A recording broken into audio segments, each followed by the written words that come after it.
augmentation skill, but never mind, you can see through the picture to understand what I mean. How about the soft tissue? How about the key principle? The key principle of soft tissue we learn from the zero bone loss, Dr. Thomas. One, you want to get your gingiva high, you can subcrystal placement your implant. And the second, you can use the tempo technique, suture with the healing abutment inside the flap in the first beginning. And the third, if the flap is too thin, less than 1 millimeter high, the way we can augment can use, of course, autogenous CTG, or we can use xenograft. This is not a bone powder.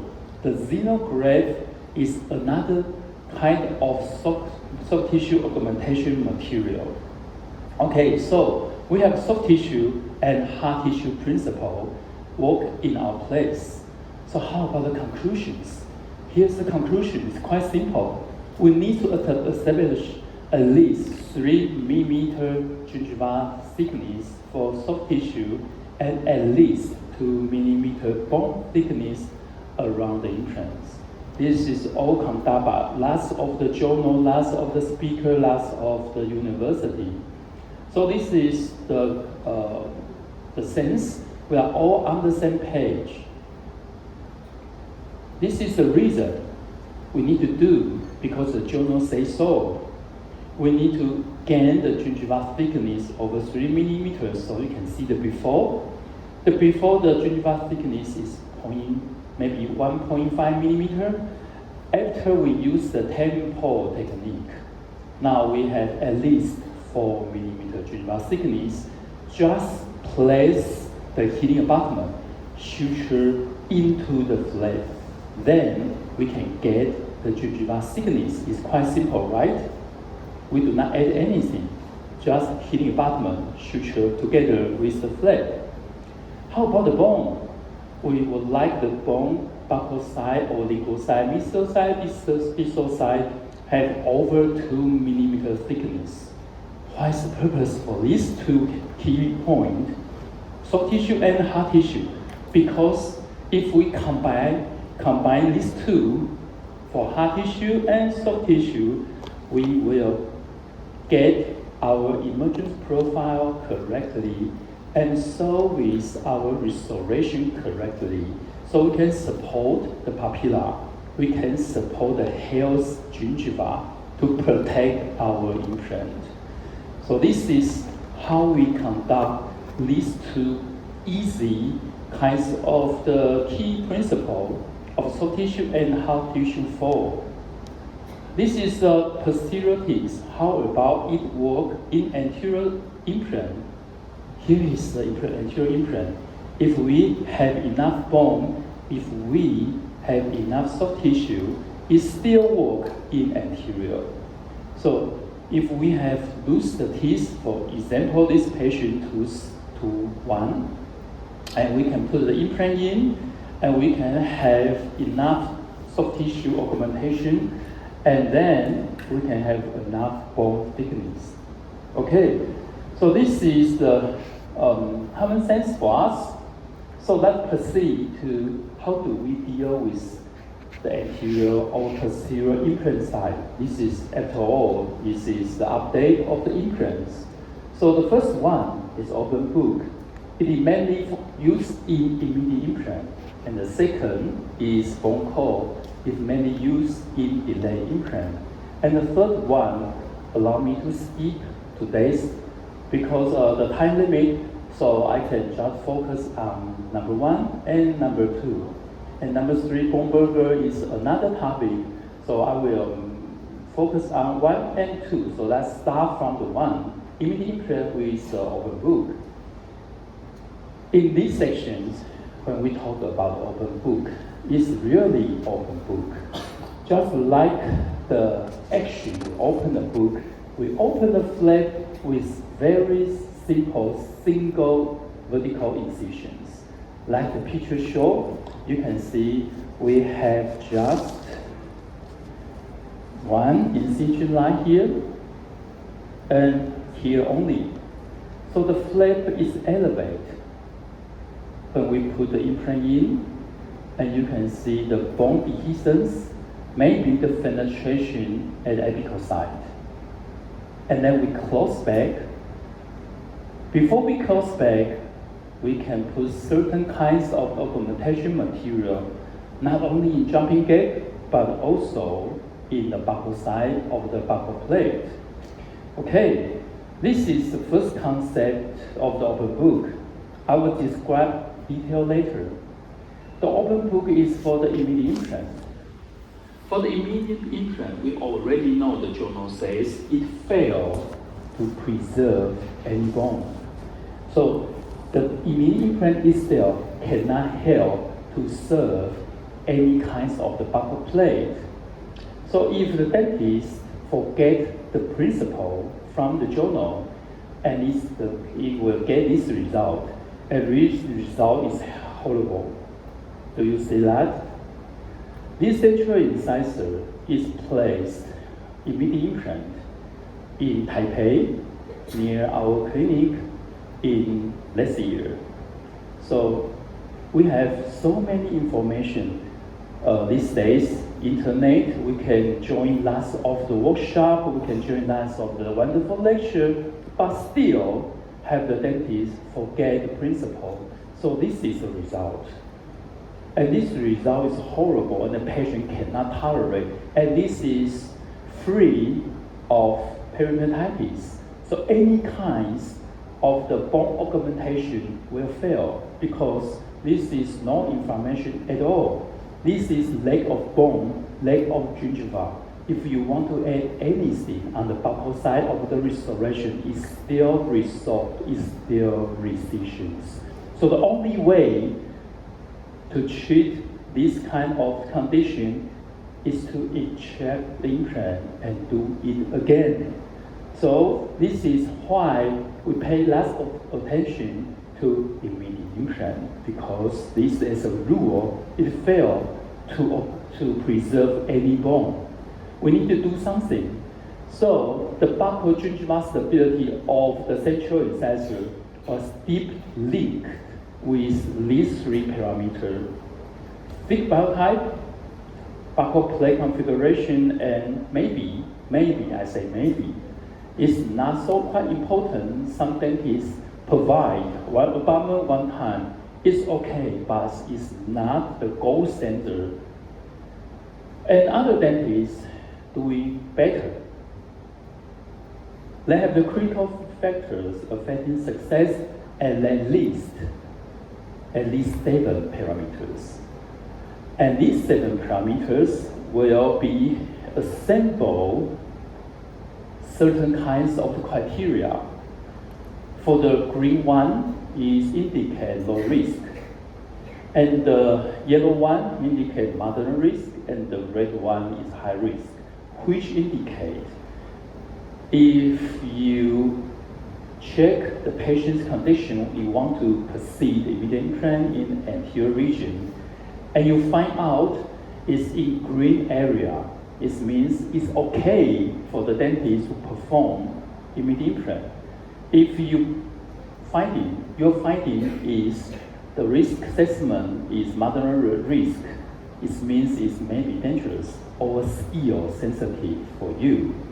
It is maybe can be carried on in experienced dentists.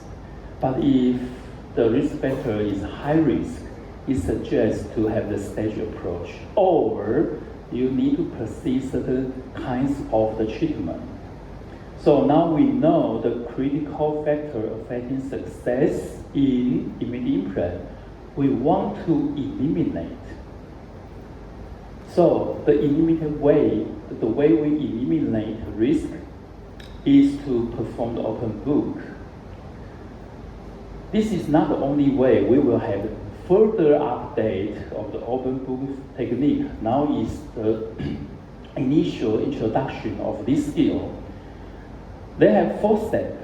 One, the oblique incision, and the second, you open the flap, and the third, you can see the whole socket you retract. And this is the conclusion of the procedure, including 4. Hand uplift, just only one vertical incision, open flap. The most important part is here. The most important part is this area. We call aesthetic contour graft. It means when you put any kinds of the bone powder or bone regeneration product, you need to contour like this one, like the root on the buccal side, not flat. You need to contour your bone powder like this one. And it's called aesthetic contour graft, and then you close the flap. With these 4 steps, we can generate, for this kind of patients, she fell down at her home, so the anterior teeth is broken and fractured. So this is the bone remaining on the buccal side. This is a lot, right? So we check the teeth, put the implant in the correct angle. After we put the implant, we perform open book. Do not perform open book incision before you put the implant in. You need your buccal gingiva as a guideline for you to put the correct depth of your implant platform. Okay, now for the assessment, this is we call the low crest stable conditions, and this assessment can allow us to put implant with cautions. Okay, now we put aesthetic contour graft not only in jumping gap, but also in buccal plate. So you need to augment both sides. One is inside the jumping gap, 2 outside the buccal plate.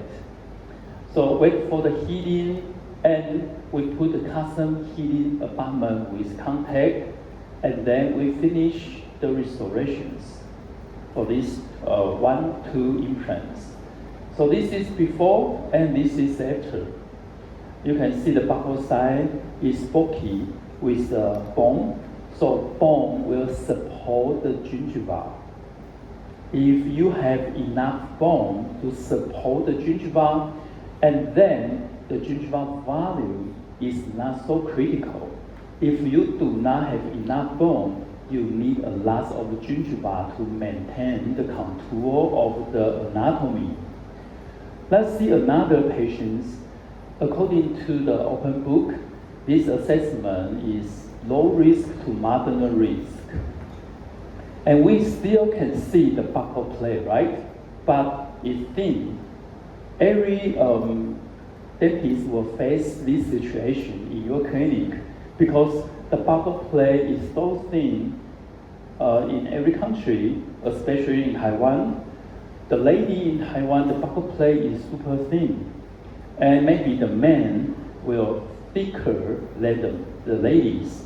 So when we check the teeth, first we need to earn, this is very important part, we need to earn as much jumping gap as we can.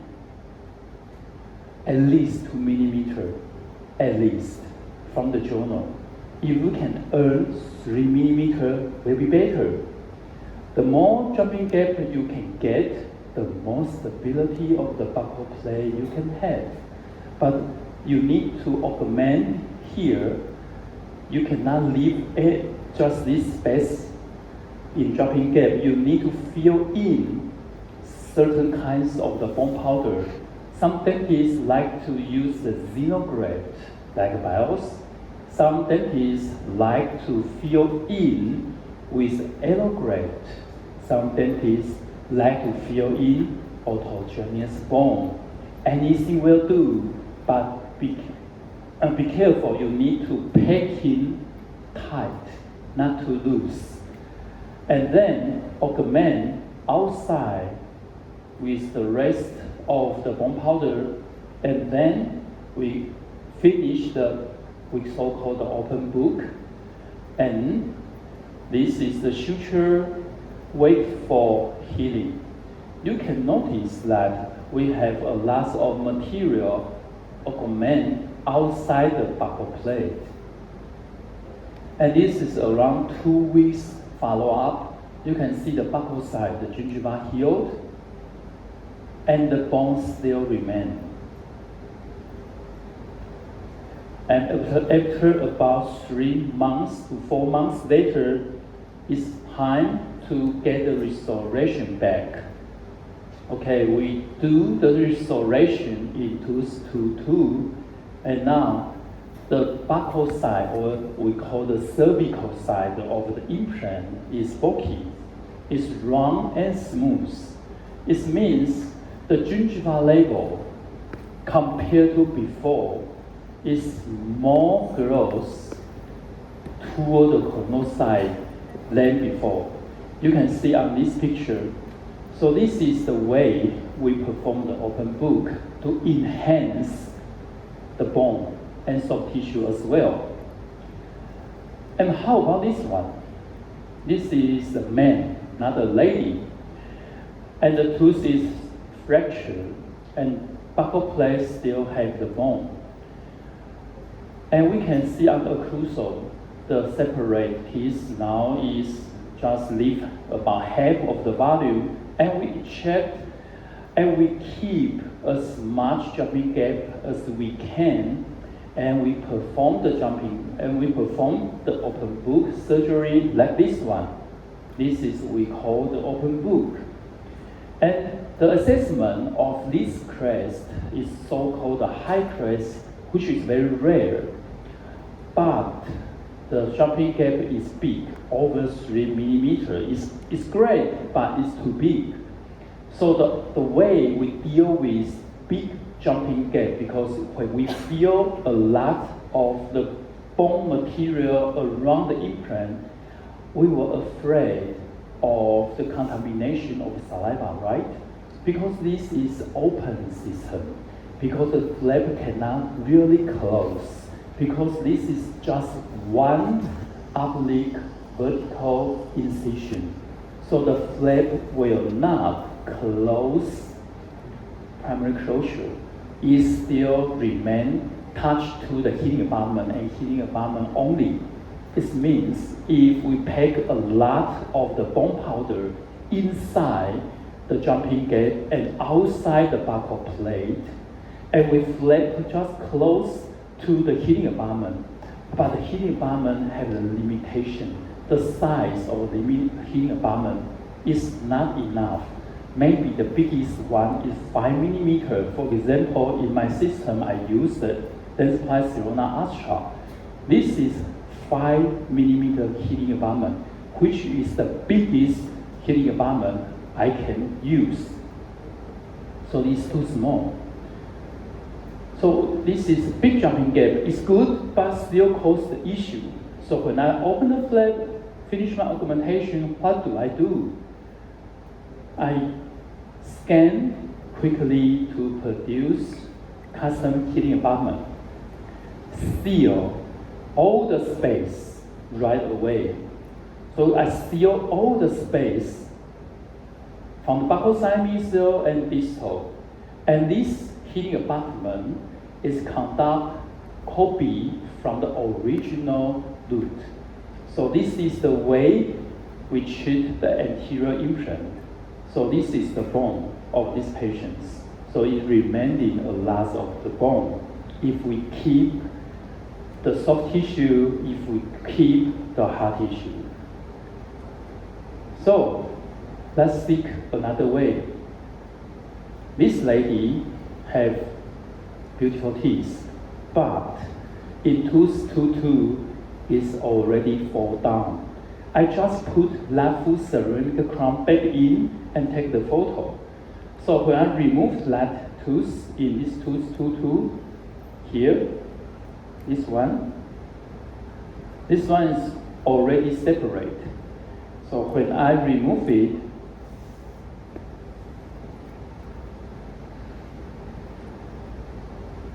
I need to eject, and this time, this lady have super thin buccal gingiva. So if we face super thin buccal gingiva, cannot product or cannot perform open book technique, we can use the tunnel and put xenograft. This is not membrane.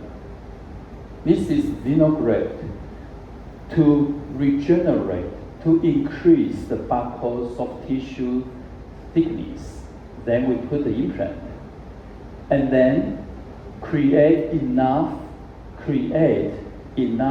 jumping gap, suture it, place membrane bridge on the top of the wood. You can see the buccal side of this wood is thick, right? Is thick. So you can place xenograft. But the xenograft, please pay attention to the xenograft, it will resolve. It will not maintain the volume you put in. This is 3 millimeter thickness.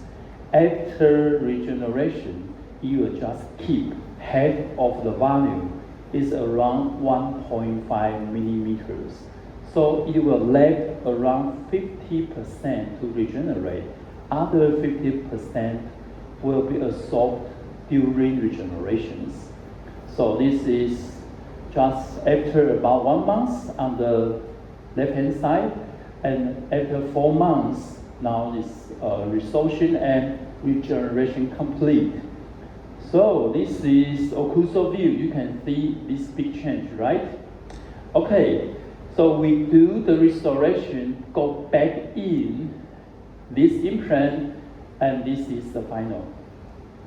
We can keep the papilla, we can keep the buccal gingiva stability, and also the buccal side is still intact. So we can not only use the open book, maybe you can use the xenograft and the tunnel to establish the buccal gingiva thickness, and also fill in the jumping gap with the bone powder to gain our bone thickness. We have a small conclusion if we want to use xenograft in regaining gingiva thickness. Our recommendation, do not expose to oral cavity. It will hydrolyze within a few days. So you need to keep inside the flap. And if you put xenograft to augment the posterior vertical gingiva thickness, it's super great. It can maintain almost 80% of the value compared to the anterior buccal side. So this is the reason we have the green stick in the vertical of the posterior and do not have the green stick in the buccal augmentations. This is quite different behavior of the xenograft. So in this part, this is 4th step of the open book, and this is the beginning of the introductions. So let's proceed to the bone core we use for the delay implant. And the bone core have we call the theory that can make the bone core regeneration as a real bone. We say this is a diamond principle. If the material want to become a bone, any material want to become a bone, it need have at least, you need to have the MSC cell, which can also genetic. Only one cell can carry out this task, MSC, right? So here, this is number one. Here is number one. You need osteogenetic cell. And of course, this bone core is taken from implant side, from the real bone of these patients. So it's also, of course, contain the MSC cell in cancer's bone. And the second, we need growth factor, which can be taken from the scraper. And the third, we need to have the osteoconductive scaffold, which allowed the orthogenetics to take place. So where is the osteoconductive scaffold in the bone core? Because bone core is consist in cortical bone and cancellous bone. So the cortical bone can provide the osteoconductive scaffold. And the last one is mechanical environment. We need to have the stable environment to allow the bone cell regeneration, which we use the mini bone screw to take the press toward this bone core and press it to the bone surface. Okay, this is the theory how the bone core can regenerate into the bone. So this is the way we use the bone core. This premolar is lack of ferro effect after we removed all amalgam filling. We eject, and now we have around 4.0 millimeter bone width. This is not enough for the implant. And especially when we open the flap, you can see the big concavity of the first premolar is normal, right? Where's the bone core? The bone core is taken from the implant site. So we do not drill the implant site. We use the special equipment, take this bone core out of the implant site and transfer it into the place where you want the bone augment. And you use the bone screw to fix this bone core in positions. Then suture it, wait for healing. Because we always suture with a healing abutment, so we can gain not only the buccal side of the bone, but because of healing abutment, we can also gain the gingiva thickness of this area. So this is the compensity data. After 4 months later, you can see the buccal side filled with the bone just because of the bone core. And when we open flap, you can see the gingiva thickness is over 3 millimeter, and also the buccal side is filled with bone. This is the way we use the horizontal bone augmentation with the bone core. And by the way, when we use the bone core, we consider the bone core is bone block, which means this is membrane free. We do not necessary to apply the membrane because this is bone block surgery. This is not bone powder. So we can see another patient. This is very typical peri-distraction conditions. Occurs everywhere in any clinic. So you may have the patient look like this one. The buccal side have the big dehiscence. We wait for 4 months after ejection, but the bone still remain like this one. The buccal side is totally lost, and the bone do not heal at all. It look like this one. So if you want to place the implant, you will check the compensity data first, right? You will see this hole. Okay, if you want to put the implant in, lots of dentists, maybe we need to use titanium mesh, non-resorptive membrane, or last kinds of the implant skill, use a lot of the bone powder membrane material to gain the bone back. How about autogenous bone? Can we dig it free of this material? Because the cost to the patient is super high. A lot of the patient consider, oh, this is expensive. I don't want to treat with implant. can I use the removable partial denture? So if you want to replace the implant here and also the bone, now we face two conditions. One, the distal side, we do not have distal wall. And the buccal wall is also disappeared. The only wall we have is mesial. And we still have no wall in the lingual side. So this is the very critical condition. We need both regenerate vertical and horizontal with bone cold. So we generate two bone cold and just to test, can this bone cold can regenerate it all?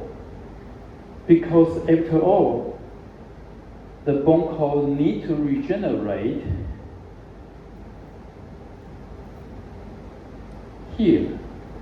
In the mesial side, mesial buccal side, no bone cold at all because bone cold it have the limitation. We just can get these two bone cold. So we lack one bone cold here, and also the distal side. You will see the distal we have a short bone cold, and the lingual side no bone cold at all. This is a challenge for the autogenous bone. Can these two bone cold regenerate this big?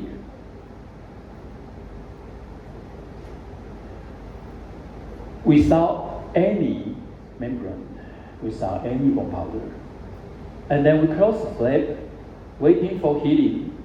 This is when we're waiting for healing about 4 months. You can see the bone school there. You can see the soft tissue now is closed well, heal well. And when we open the flap, what happened? This is the flap we opened. And we remove the healing abutment to see through what happened. Soft tissue and the bone all go back. How about the occlusal view? Do you see this direction? So, compared to the bone powder, compared to the membrane, two bone cold will solve the problem both in horizontal and vertical. So this is the way we perform the bone cold as our main bone augmentation skill without further wood. So this is the only wood we take. We do not open another wood just to take the autogenous bone. So this is before and after. This taught us lessons. So the bone really can regenerate with autogenous small block. This is small, right? How about the convincing data? Is this real bone or soft tissue? This is the convincing. It's real bone. So this is the way we place the implant with the defect of the bone. This is posterior side. How about anterior? Our clinic frequently be referred some implant failure case from all the place in my country. This patient had prior implant failed in other clinic and failed twice. So this dentist do his best to augment the bone and soft tissue back and put a removable partial denture on this soft tissue. And the patient still need, and he is very young, so he do not want to wear this removable partial denture for his life. So he still want to use the implant, but his lack of confidence of the implant. So the dentist referred this patient to my place to have this implant again. This is a very difficult task. When we open the flap, we see buccal side divisions. How do we place the bone cold? This is the way. We use the T. We place we place the cortical part. We place the cortical part in here. This is the cortical part of the bone core, and this bone core is generated from implant side. This is cortical part to protect the implant platform, and this is the cancerous part to generate. This is the cancerous part to generate the bone. So this is a occlusal view here. Take a guess what happened next. And we close the flap. Take a guess what happened next. This is before and after the CT. About 4 months. This is the result. So we learned another lesson. Autogenous bone block is really good. And because in these patients, he suffered twice implant failure. So in these patients, I place one membrane just for caution of recession again. So here we got the bone, we got soft tissue, and during healing time, this is the outcome we can get. The left-hand side is before, the right-hand side is after. We just use the bone core, one membrane, that's all. And the soft tissue back. Why? It's not regeneration of the soft tissue. This is because supported by the bone. So if you have enough bone, soft tissue will not cause a problem. If you do not have enough bone, soft tissue will critical. And then we place the new crown, and patient this time is satisfied because both papilla now is still intact. After we do all these augmentations, but we just do one augmentation and one only. This is lady. He failed implant, and this time the dentist cannot repair, so the dentist fabricate the so-called membrane bridge, and the membrane bridge continue to fall down. So this patient lose confidence for the dentist, and the dentist refer her to my clinic to seek, can we repair this one? And this is the convincing data. This patient, according to the patient, she told me she already suffered 2 or 3 times of surgery, and every time the dentist tell her the regenerate is not good enough. So this is 3rd time regenerations, and this is what we get after 3 times of surgery. This is what we get after 3 times of augmentations. It's not in my clinic. So this patient came out clinic with some anger. She is pissed off. Not for me, for the treatment, for the dentist beforehand. So we open the flap. This is the bone we meet. Where is the buccal plate? Here is the buccal plate. Another legal palatal side, that's the buccal. That is the palatal plate. If you want to put implant in, how do you deal with these conditions? Lots of dentists will design augment first, right? But this patient already augment 3 times. These 3 times augmentation make her suffer, so I don't want to augment again. So I need to put the implant in right away and place the bone core in the right positions. And the bone core have another story. So just a quick conclusion, the bone core need to survive. The bone core need to survive. So the bone core need blood supply. So bone core always need to adjacent to the bone plate near, for example, this one, this is cancerous bone over here. You see here? This is cancerous bone of the bone core. This is cortical bone of the bone core. This cancerous bone need to face to the blood supply, which is the buccal plate of the implant. You need to make sure your bone core can survive. And then use the scraper. I use the scraper to scrape the buccal surface of the bone and accumulate the bone chip around the implant.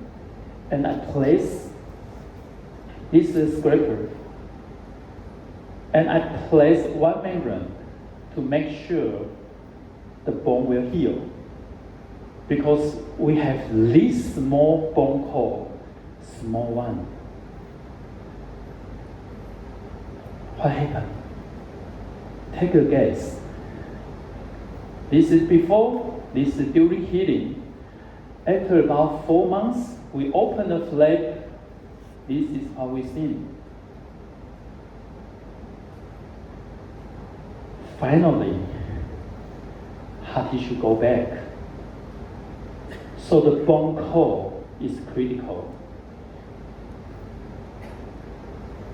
We do not open other flap to take the bone. We just utilize the bone we can get in the implant side. So how about soft tissue on the buccal side? This is soft tissue on the buccal side. We do not perform the soft tissue augmentation. No. We just let the bone hold the gingiva. Let the bone become the support of the anatomy. This is the way we place the implant. And now we can finally scan and put the restoration in. This is our best we can do. It's not perfect because we do not do any soft tissue augmentations. Why? I hate soft tissue augmentation? No, because the patient say no. Patient say, do not add more wood in my oral cavity again. This is the best the patient can do. One wood, and one wood only in this prior failed implant site. So I cannot perform another CTG. So this is the bone core. And how about immediate implant? This bone core is now carried on in the site which we call delay implant, right? How about immediate implant? We have mentioned before the immediate implant we use is open book. But saying about the open book, lots of dentists consider what you open the flap in immediate implant in anterior region. Do you know some journals say if you open the membrane, open the flap on the anterior side, the buccal plate will resorption and resorption more. Lots of journals confirm that. But never mind. Even though you do not open any flap in anterior immediate implant, the buccal plate still resorptions. So this is not related to you open or non-open flap.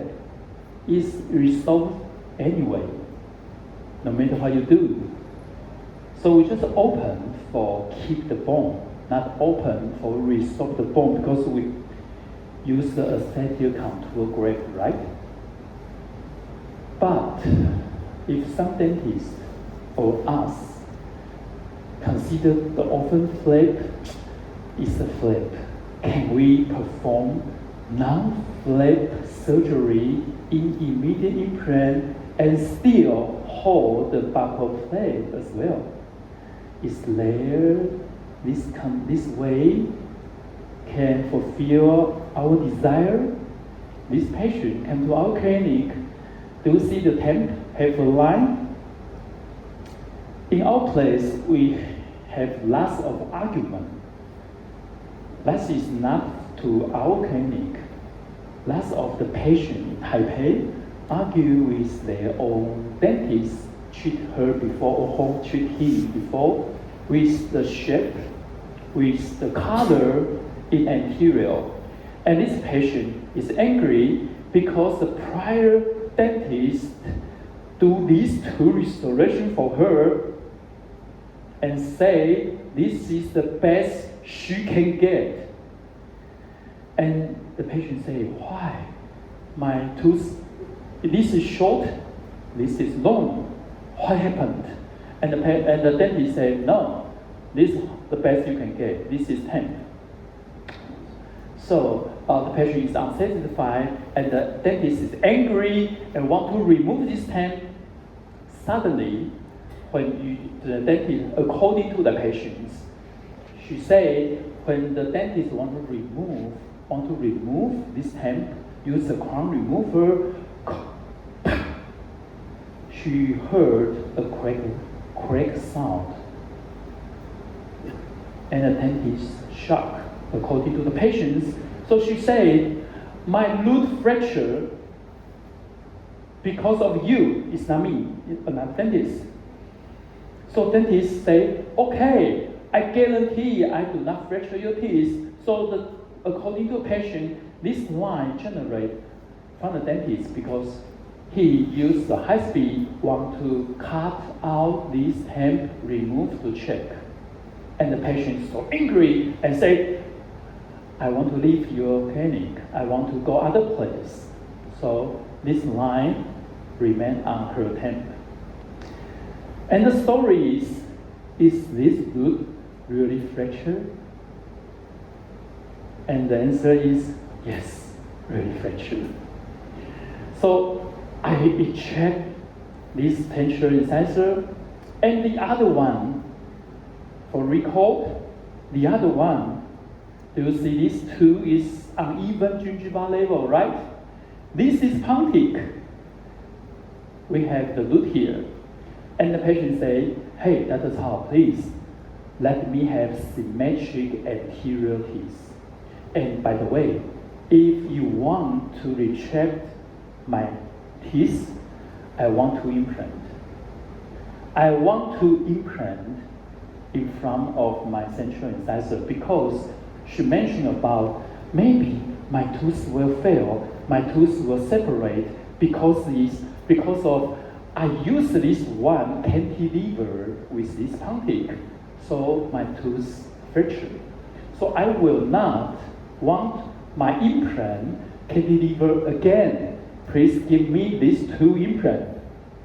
Do you know how difficult if I put two implants in central incisor, one with this low gingival inflammations, and two is a punctic. This is super hard. So this is the way. I don't want to open this flap with the open book. So I open it all. And I place the bone core on the buccal side. And I close the flap, wait for heal. After healing, I place the implant and restoration. Now, this is how we get. So, we have enough bone value outside of the implant, keep it stable, right? So this is the way we can put the bone core inside the socket. So this I learned another lesson. Okay, so this is the new way I can generate the bone core put into the socket. But there is but. Where is the bone core come from? Come from another side, right? How about if I just have one piece to eject, and where is the bone core come from? So I learned the lessons. Bone core can put in the socket in the jumping gap every generations. But that questions, if I just want to have one piece to be checked, how to deal with that conditions. So I beg to check my other case. This is the tooth 1-2 is fracture. I use the open book. I wonder, can I never use this skill again? I know this skill is stable because I can generate this much. I can have the soft tissue, hard tissue, papilla. So before we have the rest, before we take a break, this is the final case. This patient, when according to his argument, he say when he drink the tea and the teacup hit his restoration and separate. And I asked this patient, what kind of teacup do you use? It's super strong. But anyway, this is not feral effect, hopeless teeth. I want to eject. This is the buccal side, this occlusal side of this teeth. So I learned a lesson from the previous case, but I still have one question about can I repair this admit implant with the bone core. So I eject the teeth. This is special equipment to take the bone core. And do you see the angulation? Do you see the angulation? Because this is the ejection socket, so the angulation need to be big because I need to take more bone apical to the root, right? Make sense? But this angle is not good for the implant, right? Too buccal tilt. So I can take bone, but I cannot put the implant in this direction. But after all, I drill a hole. So implant need to go inside this hole. The path of this one is too buccal tilt. It's too flare out. So I need to change the implant. So I change another implant. This is prime taper. We study a lot of prime taper, but after DSD, prime taper is not my key point today. So I use prime taper's apical portion to change the direction for me. So this is the bone core I take.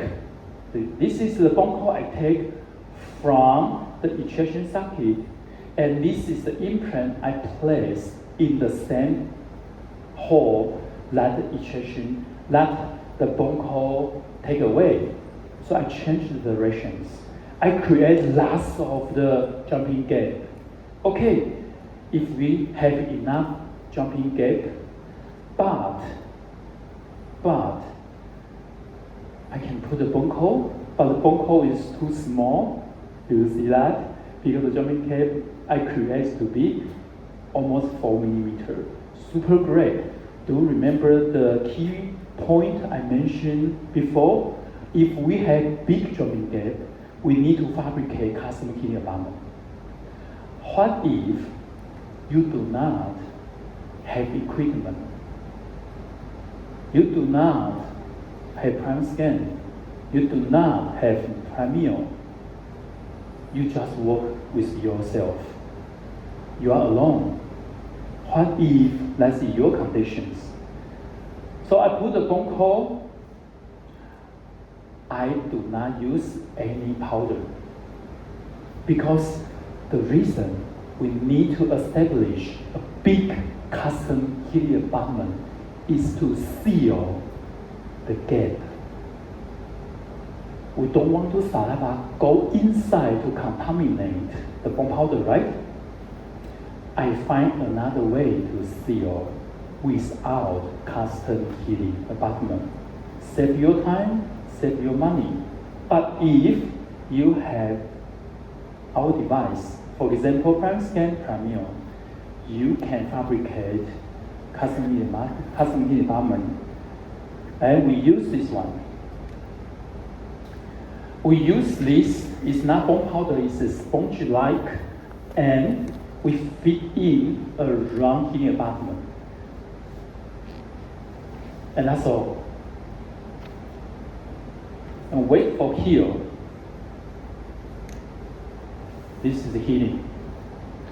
Compared to the initial status, we put this one. Now the gingiva overglows to the top of the heating abutment. It regenerates more. How about the vertical? Here's the vertical. We even regenerate a little from the mesial side. Here, compare here, you see this natural teeth distal side, the papilla is recessions. Now it's not recession this much. This is the way if I put the bone core inside one ejection socket, and this is the bone. I do not necessary to perform open book anymore. I'm so happy. I can keep my knife in my drawer. I can keep my surgery simple. This is the way we treat the patient, and this is the update of the implant, and this is the conclusion if you use the sponge-like bone to seal the border of your injection wound between the wood and the heating abutment. So this is the first session I carry on in this afternoon. And after a short break, we will perform 2 multiple implants. And the soft and the proso consideration, including how to design emergence profile. And the wonderful thing is, in the morning section, the lecturer is already demonstrate how important the emergence profile is, and the last issue will be how do we fabricate according to the journal that kind of the emergence profile. Okay, so let us have the short break, and then we will proceed to the next section. Thank you.